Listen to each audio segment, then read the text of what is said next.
सावधान लक्ष्मी नारायण सावधान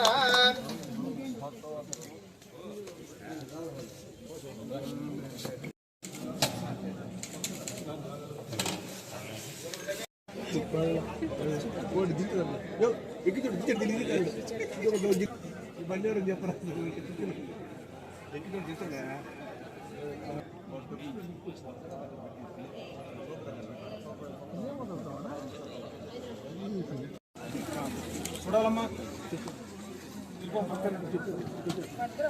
ఆశ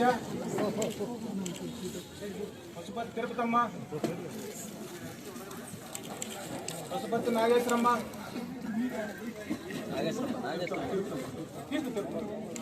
నాగేశ్వరం అంకయ్య అలగల అంకయ్య అనిల్ మురళి మురళి నారాయణ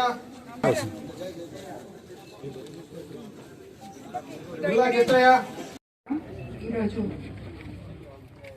ఇక్కడికి నగర పంచాయతీ పరిధిలోని ప్రారంభోత్సవ కార్యక్రమాలని జరుపుకోవడానికి ఇక్కడికి విచ్చేసిన తెలుగుదేశం నాయకులు కార్యకర్తలు బీజేపీ నాయకులు కార్యకర్తలు జన సైనికులు వివిధ శాఖల అధికారులు అలాగే అన్నిటికన్నా ముఖ్యంగా ఇక్కడికి విచ్చేసిన పారిశుద్ధ్య కార్మికులకి అందరికీ ధన్యవాదాలు తెలుపుకుంటున్నాను.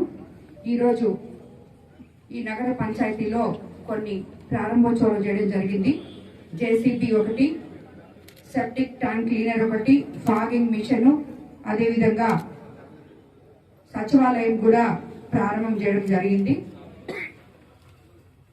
అదేవిధంగా ఇక్కడ నగర పంచాయతీ పరిధిలో పనిచేస్తున్న 115 మంది పారిశుద్ధ్య కార్మికులకు మరి 20 మంది సిబ్బందికి మొత్తం 135 మందికి నగర పంచాయతీ సాధారణ నిధుల నుండి 6,27,000 రూపాయల ఖర్చుతో ప్రతి ఒక్కరికి 4 జతల యూనిఫామ్ ఇవ్వడం జరిగింది. పరిధిలో పనిచేస్తున్న పారిశుద్ధ్య కార్మికులకు అదేవిధంగా వారి ఆరోగ్యం చాలా ముఖ్యం కాబట్టి ఆరోగ్య సంరక్షణ కోసం 1,65,000తో సబ్బులు, చెప్పులు, గ్లౌజు లాంటివి కూడా అందజేయడం జరిగింది. ఎందుకంటే కార్మికులు పరిశుభ్రంగా ఉంటే మన చుట్టుపక్కల వాతావరణం కూడా నిద్రలేసి వాళ్ళు లేకపోతే మనకు ఒక్కరోజు కూడా జరగదు. కాబట్టి వాళ్ళకి ఇంపార్టెన్స్ ఇచ్చి ఈ ప్రభుత్వం వచ్చిన తర్వాత ఈ యూనిఫామ్ కానీ అదేవిధంగా పారిశుద్ధ్యానికి సంబంధించి ముందు వాళ్ళకి రక్షణ కోసం ఇవన్నీ అందజేయడం జరిగింది. వీళ్ళందరినీ కూడా నేను ఒకటే కోరుకుంటున్నాను, బుచ్చి కార్పొరేషన్ ఇక్కడ అందరు ఉన్నారు, కౌన్సిలర్స్ ఉన్నారు, అదేవిధంగా కమిషనర్ గారు ఉన్నారు, చైర్మన్ ఉన్నారు, అందరు ఉన్నారు. యాక్చువల్గా తెలియని సమస్యలు ఎన్నో ఉన్నాయి బుచ్చిలో.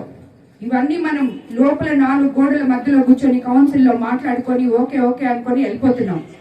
ఇప్పటికి 6 నెలలైంది ఈ ప్రభుత్వం వచ్చి.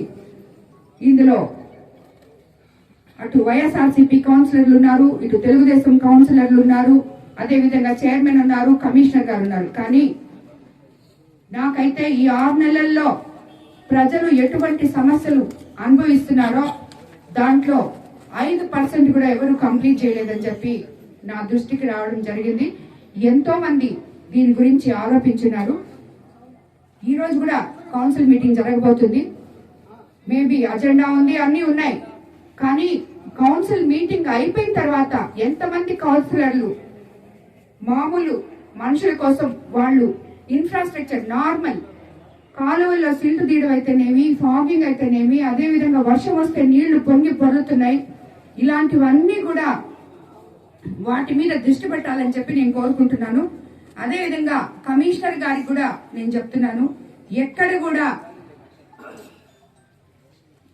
ఏ ప్రాంతంలో కూడా బుచ్చి కార్పొరేషన్ పరిధిలో ఒక్క అంగుళం భూమి కూడా గవర్నమెంట్ది వేస్ట్ కాకూడదని, అటు ఇరిగేషన్ గాని గవర్నమెంట్ గాని ఎవ్వరు కూడా దాన్ని కబ్జా చేయడానికి లేదు, దేంట్లోనూ కలుపుకోవడానికి లేదు, డీవియేషన్ చేసి లేఅవుట్ వేయడానికి లేదు.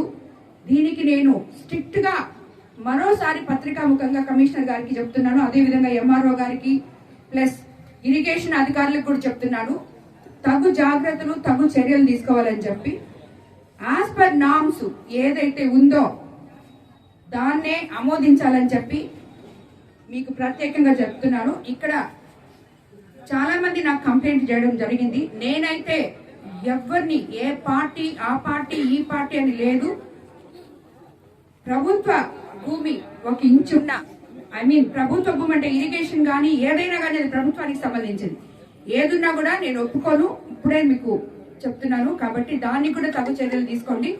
అదేవిధంగా మనము ఆల్రెడీ డోనర్స్ తో బుచ్చి ఇమీడియట్ గా వాళ్ళని షిఫ్ట్ చేయకుండా మనం ప్లాన్ అన్ని చేసుకొని అప్రూవల్ చేసుకొని దాని తర్వాత మార్కెట్ ని షిఫ్ట్ చేసి అక్కడ స్టార్ట్ చేయాలని చెప్పి కొంచెం టైం తీసుకోవడం జరుగుతుంది, అంతేగాని దాన్ని వదిలేసింది లేదు.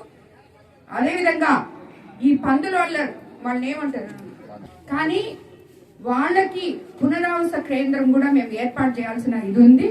దానిలో కూడా వాళ్ళకి ఎటువంటి ఇబ్బంది లేకుండా ఆచితూచి అడుగులు వేయడం జరుగుతుంది. అందుకే కొంచెం జాప్యం జరుగుతుంది, కానీ ఇప్పుడు వాళ్ళు సేఫ్టీ ప్లేస్ లోనే ఉన్నారు, వాళ్ళందరూ సంతోషంగానే ఉన్నారు. త్వరలో వాళ్ళకి తగు ఆధారం కూడా చూపిస్తామని చెప్పి పత్రికా ముఖంగా నేను తెలియజేసుకుంటున్నాను. కాబట్టి మరీ చెప్తున్నాను, ఎక్కడ కూడా బుచ్చి కార్పొరేషన్ లో కౌన్సిలర్లు గాని కమిషనర్ గారు గాని చైర్పర్సన్ గాని ఇక్కడ లోకల్ పీపుల్ కి ఏమి అవసరాలో ఏమి నీడ్స్ వాటిని పట్టించుకోవాలని మరీ చెప్తున్నాను. అలా జరగనప్పుడు నా దృష్టికి రావాలని కూడా నేను చెప్తున్నాను.